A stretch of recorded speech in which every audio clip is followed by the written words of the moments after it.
These are 20 mind-blowing revelations in Joe Rogan's history.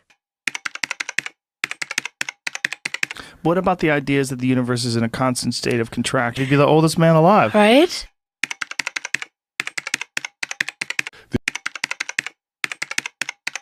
And it goes to the next place. They're amazing. I love them so much. Nice to meet you, Ryan. Nice to meet you, Joe. Pleasure to be here. You're one of... thought later. And aren't binary star systems really common? Yeah, more than half the stars. Makes sense in light of new... Then you can have the film about something else. Yes. Because it's not really about that says that you would be ripped apart or anything like that. If you go to the Congo, you got to go walk. There was an African lion that used to live here. You know what's interesting to me? People that buy that you have to pay for education. Yeah. Yeah. I was, and we don't know what that really looks like until you see it play out. But there's some videos of guys falling down face first and getting yanked back up. It looks like they're yanked by cords. Have you seen that picture, the thing that looks What's like... What's up, Jamie? After we talked about this last time, some people sent in videos of NFL players doing the exact same thing in the end zone. Yeah, super athletes. There's 3 or 4 guys doing Throw their body, but they don't have a giant pack on their back. They're not wearing helmets. They're wearing helmets. That shit's light compared to what the astronauts are wearing, dude. The astronauts have like they have a suit that keeps them... But not if the concept is the suit, the concept is they're not even on the fucking moon, and then that suit could just be paper mache. But some of the ones where they're pitched completely forward and they just go back. That's literally what it is. I'm trying to find it right now. Yeah, come and see. I would love to see it. That's interesting. So you're still wavering on whether we went to the moon? I'm too dumb and uneducated to really know. Right. But I am wavering more on the possibility that some of the footage was faked. Let me see this. Super quick. It's a 5-second video, so it's like no instant replay. But boom. That is not the same thing, Jamie. I can do that. It's super similar, Dude, though. bullshit. I can do that. That guy goes to his... I'll do that right now. I'll find another one. The guy goes to his knees and then uses his momentum to pop up from his knees. I've seen some that look pretty crazy, though, man. Dude, that's ridiculous. The moon ones are way more preposterous. I've seen better examples than that, though. There's some that... super athletes. Yeah. But what they're doing is springing up, and you can see the kinetic energy from their legs. It's forcing them up. They're super athletes. Right. They show off. Those guys do backflips and shit all the time. They are physically capable of doing things that a normal person can't do, but they're not physically capable of defying physics. What you're seeing in a lot of those moon videos looks like someone's defying physics. Like they pitch forward and they bounce back up.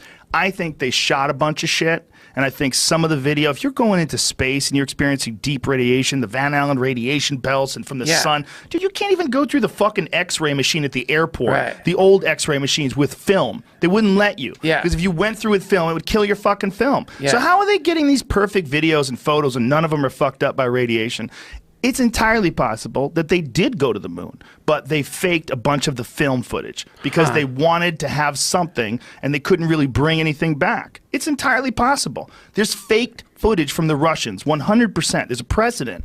The footage of Yuri Gagarin when he's circling Earth for the first time, when he goes in a rocket and the first guy in space, it's fake as fuck, dude. Really? He's inside this tiny little compartment, and all of a sudden they got room in there for a camera? Get the fuck out of here, bitch. You see a light source this way and a light source that way. He's got dueling shadows behind him because they got lights set up in there because they're filming him inside this capsule. No, he shot up in the space. He really did do it, but they couldn't fit a goddamn camera in this tiny little capsule. Right. There's no room. So they just faked it after the fact. Makes sense. Of course it makes sense. Saves a lot of money. There was no internet back then. There was no VHS tapes back then. Right. They broadcast something on TV. As far as their eyes and their mind goes, that was the only time people are going to see it. Right. All they have to do is show it to you once. Pull it off. Nobody ever imagined you'd be able to pull it up on your phone, or two stoners like you and me would be watching on a podcast. Right. See if you can find the video of Yuri Gagarin from inside his, what would you call those things? Pods? Pods? What would you call it? Yuri Gagarin in space. You watch it, you go, get the fuck out of here. Right. You watch it and you go, what? That is fake. Right. That is not him. Or it's not him in space, rather. So here it is. And blast off. Da, da, da, da, da, da, da, da, da. Here he is. He's getting in the bus. He's heading to space. I can't believe it. Yuri, show me. Where are you? Right. See, he's in this thing. Look at that. Right there. Back it up. That was it. That's it. Watch this. Are we good? We're good. We're going to stop it. Here we go. And take off. Look at the lights. You see? Hold up. Back up. Back up. Back up. Stop. Pause it. Look at the shadows. Shadow to the left, shadow to the right. There's fucking lights in front of him. They have lights in there. He's in this tiny little pod. How's it lit up? Is there no windows? No. Maybe they just have. There's no windows. Why couldn't they have lights in there, Joe? Because they got no room. It seems like there's enough room. Panels don't have lights on. They don't have lights back then. Think about this. These candles. Think. They had a campfire. There's a campfire in there. I saw a few breakdowns of the moon landing too that said it would be way, way, way harder to fake it back then than it would have been to actually just do it. I've heard that too. Yeah, I've heard that too. But I don't think we're talking about faking going to the moon. You're not understanding what I'm saying. We're talking about faking footage. We're not talking about faking going to the moon. Like, I think they probably did go to the moon. But I would imagine that at least some of the footage you're seeing is horseshit. It was from what I wasn't obviously alive then. It was like a 140-minute live stream. Right. So right. That's hard to fake. No, it's not. No, if you just have people in orbit, it wouldn't be hard to fake. Look, I think it'd be harder to go there than it would be to fake it. I think going there, if they did go there, and I think they probably did, was an unbelievably difficult thing to do. But like faking that they were there, how hard would that be? Like after the fact, like filming footage, or filming footage of them in orbit. Film is the part you can't. That would have been a mile of film. Joe, it's really interesting to watch. Reels that you don't. Right? Do you know that all that shit's missing? You know all the original footage is missing. That's all of it. The weirdest fucking thing to me, man. Yeah, I mean, I know you do, and you're being skeptical guy. I looked it up. But look, it's missing.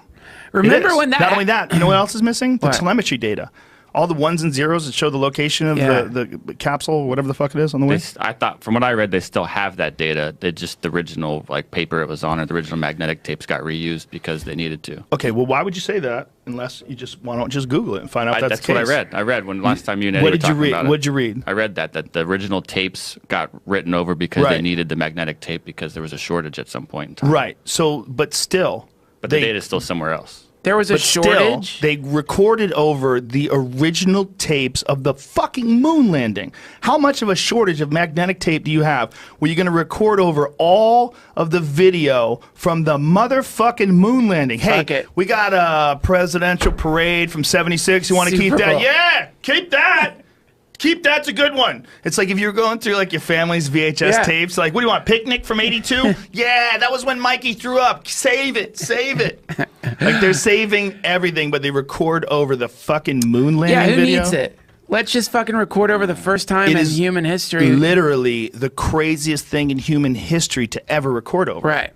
It is the dumbest thing in human. I'm not saying they didn't do it. They might have. The official story might be legit. Casino. But it might not be. Where do you put your money on the moon landing? Because you know what I'm detecting, Joe? When we first got to be friends, as I recall, you didn't really believe in the moon landing. I didn't believe in it at all. And then you went through a phase because of the podcast and having a lot of conversations with different people, or something happened where you started shifting your ideas and thinking we did go to the moon. No, I started shifting my ideas about everything. The moon landing is just an example, that's an extreme example of a position I took that I think represents, there is mystery to that story. Yeah. There's a lot of mystery to that story, still to this day. There's a bunch of weird shit connected to the moon landing, a lot of it. So and people are like, no, there's not, shut up. Yeah. No, there is. There's a bunch of weird shit connected to it. How about the fact that they gave a fucking moon rock to, was it the Prime Minister of Holland, Neil Armstrong, and Buzz Aldrin and Michael Collins signed on this plaque, and they gave this moon rock to this guy in Holland, and it turned out to be petrified wood. It was fake. Like there's so much weird shit connected to the moon landing that it makes you go like, wow, like the creepy speeches that Neil Armstrong gave 25 years after the moon landing, talking about uncovering hidden truths, truth protective layers that are, great deeds that could be done to those who can remove one of truth's protective layers. This is a speech that he gave. There's so much weird shit. But some people say there's alien relics up there. Those people are ridiculous. There's no evidence of that, but there is evidence that these people are talking really weird about the moon landing. Jamie, can you Do you pull know up what Clinton said? What? Do you know what Clinton said in his book? He wrote a book called My Life. And in one of the chapters in My Life, he talks about a conversation that he had with a carpenter when people landed on the moon. He was working in a construction site. Yeah. And the guy said, I don't believe it for a second. Those television fellers, they could fake anything. And he says, back then, I thought the guy was a crank. But after 8 years in the White House, I was starting to think that maybe he was ahead of his time. No shit. This is what Bill fucking Clinton wrote Wow. in his book, My Life. Wow. Why would the fuck would you ever write that if you were the goddamn president of the United States for 8 years and you're saying, hey, maybe the guy who thought we didn't go to the moon was right? Right. Might not be right. It might be that they faked some footage. They did fake some photos. There's a photo of Michael Collins who's on a moonwalk from like Gemini 15. And it's not a real photo. It's a photo of him from the test runs that they did that's in a warehouse, and they blacked out all the background. It's been proven. They reversed the image and blacked out the background. You could see the two of them. If you overlay them, they Right. line up perfectly. It's the exact same image. Right. So someone, whether it is a an overzealous PR agent for NASA or a journalist at the time, who knows Sure. who actually made that photograph, but somebody did and tried to pass that photo off as space. So there's some Right. deception. We know Right. that one is 100%. Sure. So then you look at the other ones. You look at the videos of guys falling down, getting yanked back up, and bouncing around like they're on trampolines, and some videos where they're Right. hiding behind the lunar rover. Like, what the fuck are you doing? If you guys tear your suits, you're dead. Sure. You guys are jumping around on the moon like you're having a party up there? Right. Is that real? Right. How come I can't get a fucking regular camera through the radar machine, the x-ray machine at the airport, but you guys can fly through the radiation of space, and that shit comes out, but, well, those cameras were insulated. They were a different kind of camera. The camera was... Not true. Hasselblad said it. They were the same goddamn cameras. Right. It's a regular camera. There was no specific protection. There was nothing unusual about the protection that those cameras had. It's interesting, man. You've like gone back. No, I haven't. I think... this is the thing, man. I'm not taking any position. You're agnostic. 100%, because I don't know anything about space. Yeah. I don't know anything about the physics of space travel. I don't know anything about the requirements, the technological requirements, but I do know it's one of the only things that happened between 1969 and 1972, and it's not cheaper, easier, and faster to reproduce today. It's weird. It's a weird That's thing. weird, it's a weird too. thing. This is the only time in history people have been more than 400 miles from the Earth's surface, was those moon missions. All the Apollo missions, man. Everything since then, Right. all the space shuttle stuff, inside 400 miles. Satellites, or That's a always space been a station, weird rather. thing. You talk to people about that part, and they'll say like, "We just don't need to go there anymore." Maybe we don't. Maybe they're right. Maybe they're right. They might be right.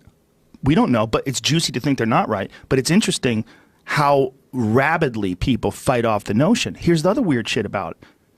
The Nazis were running our space program. That's a fact. Operation Right. Paperclip. Werner von Braun was a fucking Nazi. Right. They brought all the scientists over, like legit Nazis who would hang Jews in front of their fucking rocket factories in Berlin. Fuck. Legit. Guys who wear tattoos from the Holocaust identified Werner von Braun, talked about him being Yeah. in there. That was the head of NASA. That was the guy who was trying to get us to the moon. Yeah.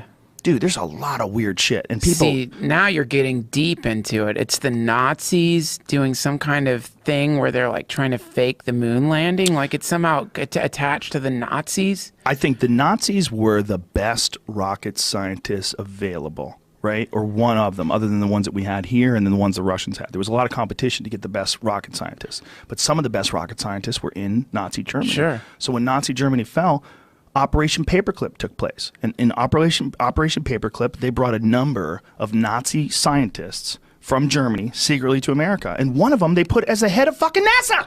Yeah, this is where it gets really cool. Someone was explaining all this to me about how basically it's the thing is like, okay, you think in World War II that we just rounded up all the Nazis and they just disappeared.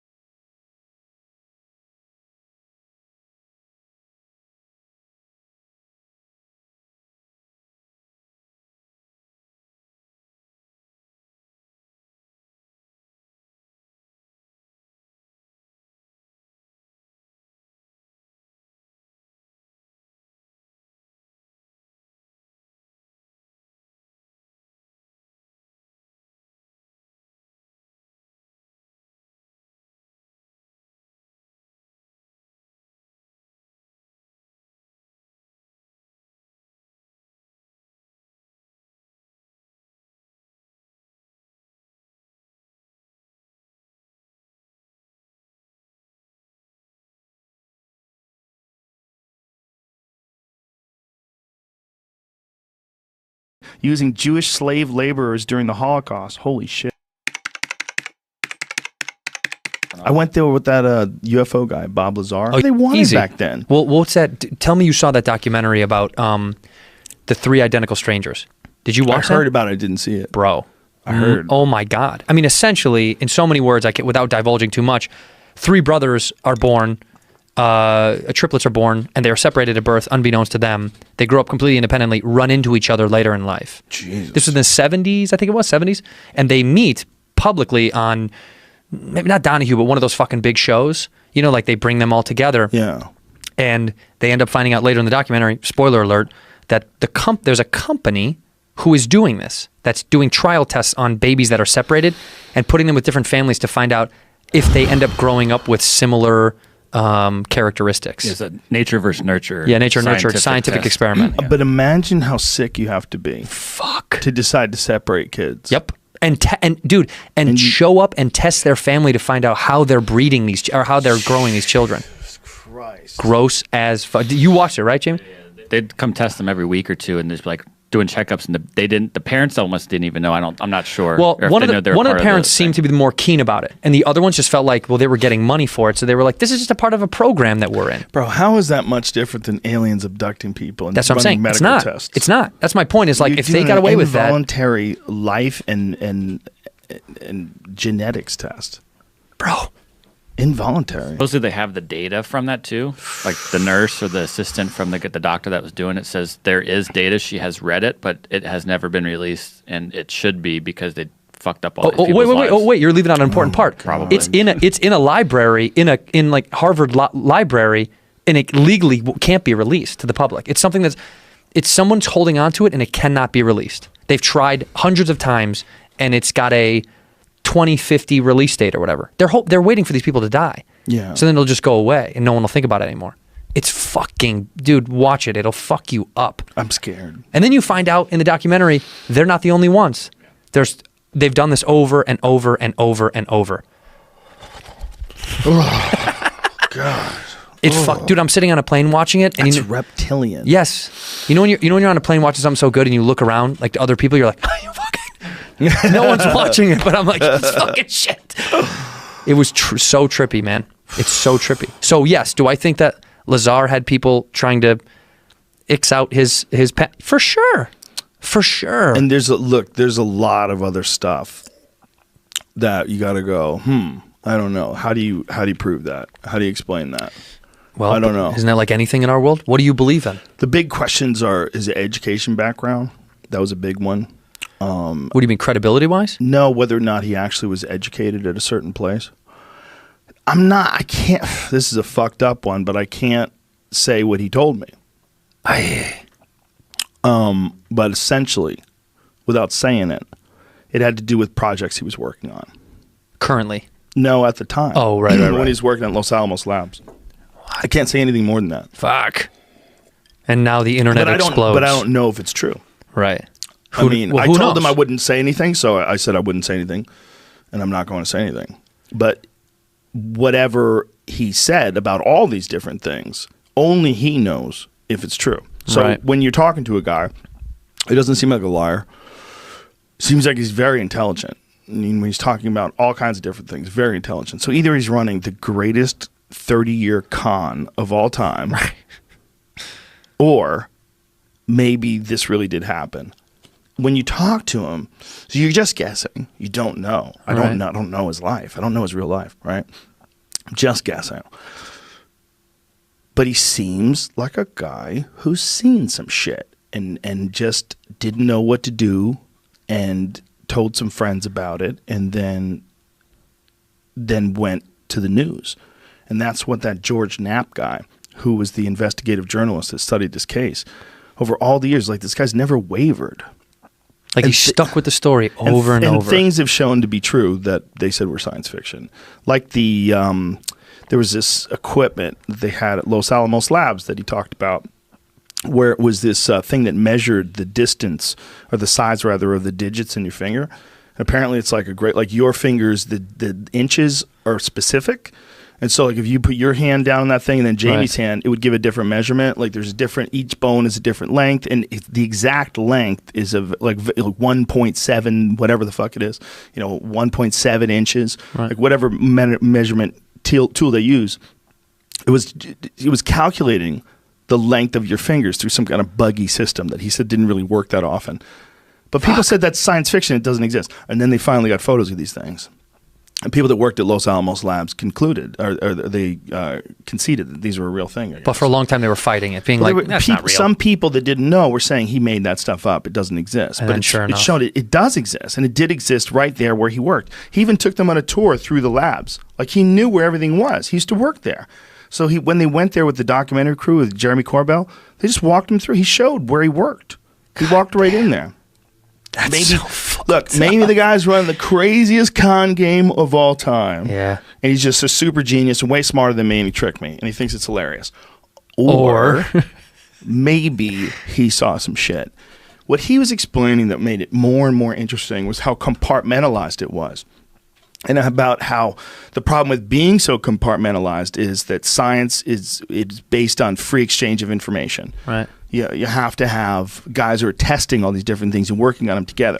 That's the only way you can do it. So he's limited to a couple of guys that are working on the propulsion system, and then there's a couple other guys that are working on the metallurgy, and a couple other guys that are working on the navigation system. And they chose him because he was kind of a maniac, and he put a fucking jet engine in the back of a Honda, and it was on the cover of the Los Alamos newspaper. Right. And it said in the article about Bob Lazar with his fucking jet-powered Honda that he was a scientist at Los Alamos Lab, a physicist. So this was in the newspaper. They printed this when this guy was doing this thing where he said he was living at the time in the area where Los Alamos was, and it said in the newspaper that he worked at the lab. There's a fucking logbook of employees. It's got his name in it from that time. A guy had it. He showed it. They took photos of it. They showed it to everybody. Look, we have an employee logbook. Yeah. Like this, or the employee directory, rather. Robert Lazar, right there. So he worked there. He really did work there. How could you fabricate that shit? Everybody's scared to talk. All the people that he worked with are scared to talk. Why do you think, though? Look at what's happening to him, man. He looks like a fool. The FBI raids his house. Everybody calls him crazy. He didn't want to have anything to do with this.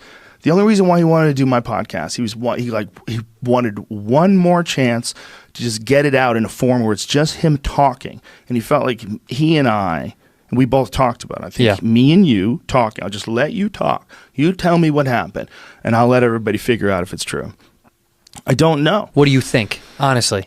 There was parts of me that said maybe I'm just dumber than this guy, and he's like really manipulative, and maybe he just knows how to tell a story and You're stick pretty with fucking it. keen, dude. I know, but it's a tricky thing, man. You can get cocky. You can get cocky. I feel like you can get cocky and think that you know that someone's not full of shit. Yeah, but I feel like you talk to enough fucking people who are and aren't full of shit that your meter is higher than most. I'm also nice. So when I'm trying to talk to someone, I want things to work out well. You're giving the benefit of the doubt often. I want them to have a good time. Yeah. When we're talking, I don't want to confront people. Yeah, even if I angrily disagree with every fiber in my being. As I've gotten older and better at it, better at talking to people, I avoid that kind of conflict. Right. I don't think it's necessary. But I just think your bullshit meter is keen enough where you'd be like, I think it's super cocky to say that. I would like to think it is. Yeah, my ego would like to say, bro, I can fucking tell. You can't lie to me, bro. Just try to lie. I've had people lie to me, man. Dude, I know NASA, bro. That ain't NASA stuff. You know what I mean? I think there is times when you know someone's full of shit, and there's times where you think you know someone's full of shit and you're wrong.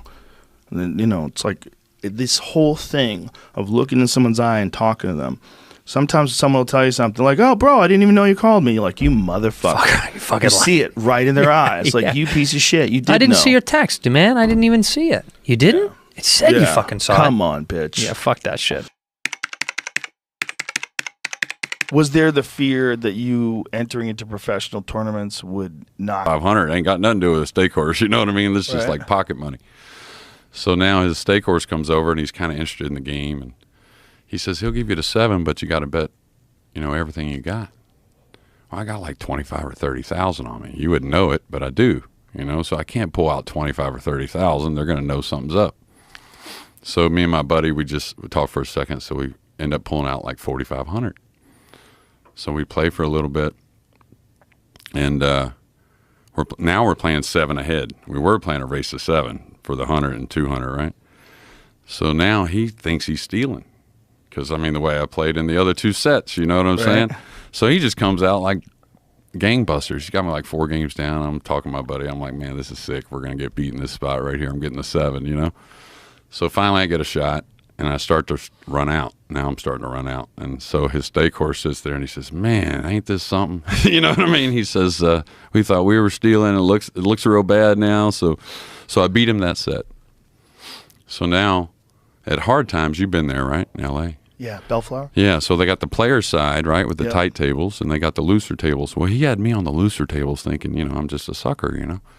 So he says, the stake horse says, double the bet, and we'll give you the 8 on the tight tables, right? So this is like really good for me. You know, now I'm getting a spot on even a tougher table. So I beat him that set. But during that second set, a friend of mine had built me a cue and sent it out to the guy that ran the tournaments in L.A., right? So I'm going by Tyler, and this guy walks up, and he says, real loud, he says, are you Jeremy Jones? Oh, like that. no. He says, if you are, I got a cue for you, you know? And I was like, no, I ain't Jeremy, because I'm in the middle of this $9,000 set playing, you know? So I said, no, I ain't Jeremy Jones, you know? And I just sent him on his way. And then the next day when I came in, Mark knew who I was, and you know, everyone spilled the beans kind of thing. No. You know? I had to go tell the guy, all right, that's my cue and everything. So, Was he mad at you? No, not at all. He understood. It's kind of like a funny story around there now, I think. But Marcus was mad at me for a little while. Yeah, that's what I was asking. Oh, yeah, because he was European, you know. And it was just kind of like, you know, if someone got me like that, you know, it's going to sting, but it's going to be more like, all right, touche kind of thing. You know what I'm saying? Later on, you know, we're going to laugh about it and stuff. But it's almost like if you first beat Efren, he walks by you, but he don't say much to you for about a month or 2. Really? You know, oh, yeah. He's got to let that wear off a little bit. But it took Marcus probably about a decade before. It was bad, yeah. So when he beat you the first 2 sets even, were you hustling a little? Well, I might not have put forth my best effort, but he played real good. You know what I mean? Yeah. He was just, all right, let me pick up this 400 or 500, get out But were of you here. purposely trying to set something up?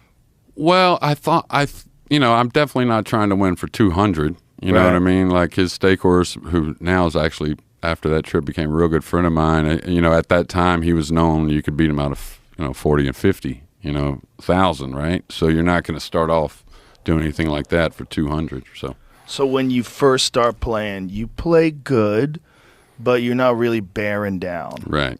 So you're showing him that you can play a little, but you might miss some shots that... Plus, I wanted to see him play. Right. You know, I heard the name. Right. I kind of wanted to really see, because eventually to beat him out of the real money, it's going to be playing even. Right. You know what I mean? Because he's another great player. So that eventually was going to happen, but Marcus ended up having to leave the country for his visa got shortened up or something like that. He actually ended up leaving the next day. But I stuck around for about a month. In these other countries, is there a lot of gambling going on? Obviously in the Philippines there is. But is there a lot of gambling going on in these other countries where all these players are emerging? Some of Asia, for sure. Southeast Asia especially, I think. You know, Thailand, like you said, Philippines, Indonesia. Europe here and there, not a whole lot. Not a whole lot at all. And I think it's more of the stake horse kind of situation. It's just not the mentality. You know, there's not stake horse. You know, people aren't just thinking, oh, let me go put somebody else in action for thousands of dollars and give them half. You know, it's just not your everyday thing. One of the fun parts of American pool culture, the stake horses. Oh, absolutely. They're some of the biggest characters. Yeah, some wild, crazy people with tons of money. Yeah, and how they got it. Yeah. Yeah, and they're interested in gambling on pool.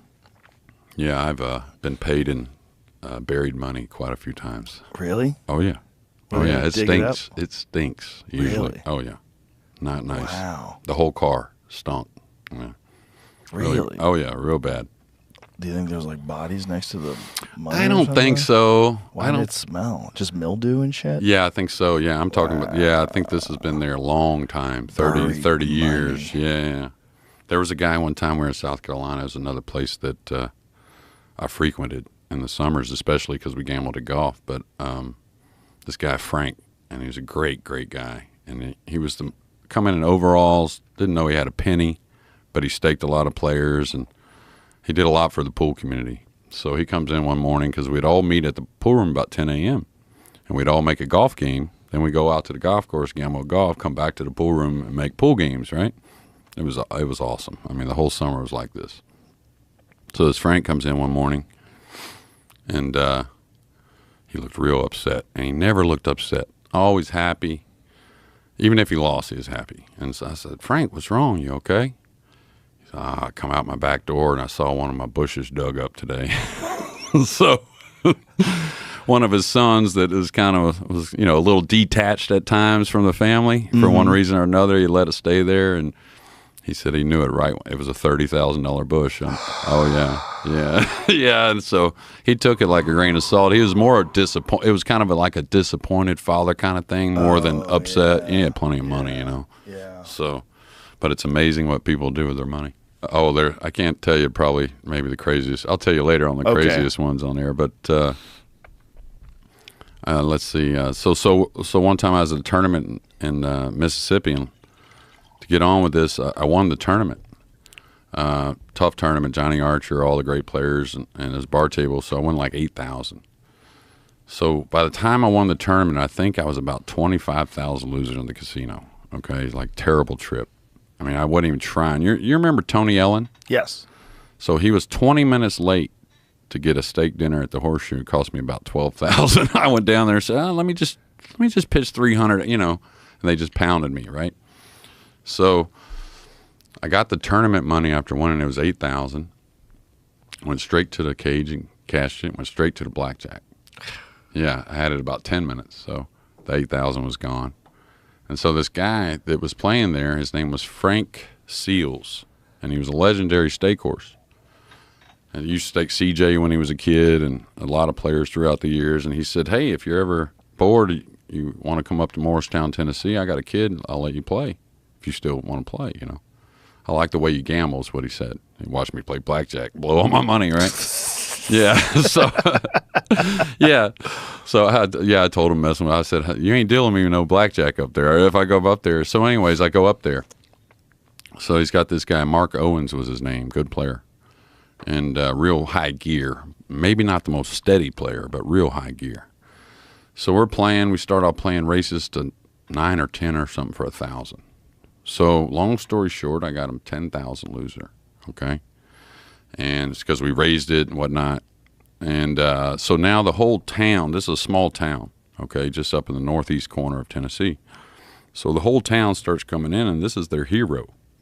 So my buddy starts taking bets on the side, So now I got him 10,000 loser, and he says, we want to play a set for 10,000. This is what Frank says, the stake horse. He says, but we need to call 8. You know what the call 8 is, of course, right? So I said, okay, yeah. So we're going to race to 15. So we're betting about 10,000 on the side. Okay, so we're playing a set for like 20. All right, because my buddy's got a list of bets this long with all the town people. You know what I mean? Yeah.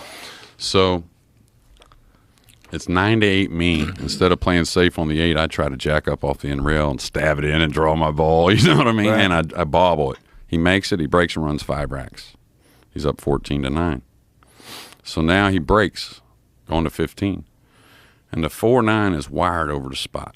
He makes an incredible shot on the 1. He's got the 3 down the rail, and he's just got a cupcake on the 4-9. So I turned my buddy, and I said, man, we ain't got but like 8,000 left, because we were winner. We start off 1,000 a set. I said, we can't lower the bet. You can't do that. Then they know you're short.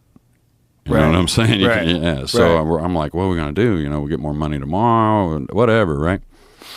So the pool table's here, right? He's shooting to this corner. Now, Frank is the only guy. He's sitting right here on a stool chair, right, like a little school chair. Mm-hmm. Everyone else is way back over here besides me and my buddies over here, right, all the people watching. So he knocks the 3 in, Mark does, and he comes down. He was kind of one of those guys that would fire the 9 in. You know what I'm saying? You've seen him.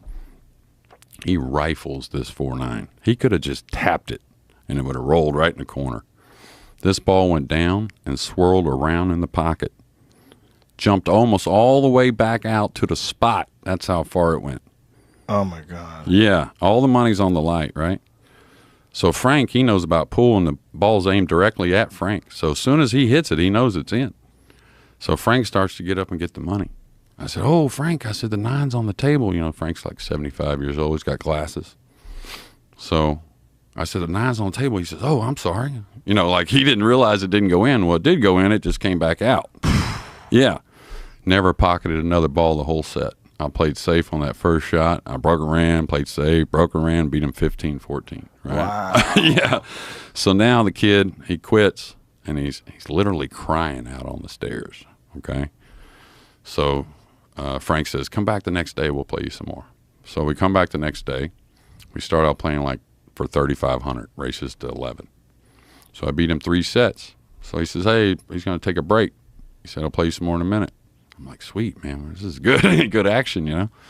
So Frank's sitting in this chair right here, and the kid's practicing a little bit, and he hits a ball in that same pocket. It jumps the pocket, hits Frank dead in the eye, right? And his glasses, and blood's going everywhere. I mean, Jesus Christ. Oh, yeah, yeah, it was ironically crazy, right? So we end up having to quit, and we never end up playing again. So the same pocket that kind of saved me the day before, right, kind of got him the next day, and we end up never playing, yeah. Funny story. What kind of shitty table is that? It was a gold crown, but it had replacement pockets. You know, the big black ones that go in. They're kind of bulky. They kind of move around a little they bit. did a shitty job. Yeah, it's old school pool hall. But oh man. Yeah, that Frank, he was something else. So I'm playing right, and he pulls up his overall, and I see a gunshot wound in his leg. I said, "Dang, Frank, you got shot?" He said, yeah, my wife shot me about 10 years ago. I said, man, you mean your ex-wife, don't you? He says, no. He says, I'm still with her, right? I said, damn. About 3 months later, she killed him. Wow. After I played, yeah, same lady that shot him 10 months before. Oh, my 10 God. Years. She shot him dead? Dead. Jesus I think she did 6 months in a mental place, and then she's out. So. Oh my God. Yeah. 6 months? 6 months, that was it. Yeah. That's it? She shot him twice? Oh, I think it Did was he like. not tell about more? I think it was like 5 of them in the chest. Oh, when she killed him? Yeah. Oh. Yeah. Yeah, she was. Remember I was telling you about that buried money? Yeah. Frank gave me some of that buried money. Did he? I think he was kind of like a numbers guy. You know how they run the lottery out in the country on their own and stuff? Yeah, I think he did